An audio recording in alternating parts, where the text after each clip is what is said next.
বৈষম্য বিরোধী ছাত্র আন্দোলনের গণহত্যার অভিযোগের মামলায় গ্রেফতারি পরোয়ানাভুক্ত শেখ হাসিনা সরকারের সাবেক 9 মন্ত্রী, 2 উপদেষ্টা, আপিল বিভাগের অবসরপ্রাপ্ত এক বিচারপতি ও সাবেক স্বরাষ্ট্র সচিবকে আন্তর্জাতিক অপরাধ ট্রাইব্যুনালে হাজির করা হয়। পরে তাদের গ্রেফতার দেখিয়ে কারাগারে পাঠানোর নির্দেশ দেন ট্রাইব্যুনাল।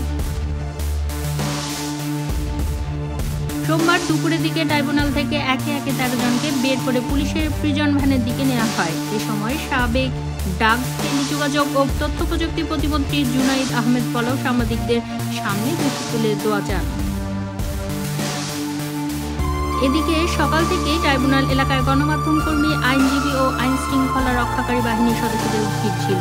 বিগত সরকারের আমলে দায়িত্ব পালন করা 9 মন্ত্রী, বিচারক, সচিব সহ 13 জনকে হাজির করা হয়েছিল।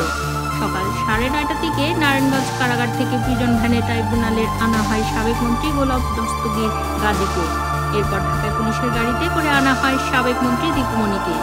এর কিছুক্ষণ পরে আরেকটি গাড়িতে করে অন্যদের নিয়ে আসা হয়। তাদের মধ্যে ছিলেন আওয়ামী লীগ সরকারের সাবেক আইনমন্ত্রী আনিসুল হক, শাহজাহান খান, ফারুক খান, কামাল আহমেদ মজুমদার, হাসানুল হক ইনু, রাশেদ খান মেনন, জুনায়েদ আহমেদ পলক, সাবেক প্রধানমন্ত্রীর উপদেষ্টা সালমান ফজলুর রহমান ও তৌফিক ইলাহি, সাবেক স্বরাষ্ট্র সচিব জাহাঙ্গীর আলম ও সুপ্রিম কোর্টের আপিল বিভাগের অবসরপ্রাপ্ত বিচারপতি শামসুদ্দিন চৌধুরী মানি।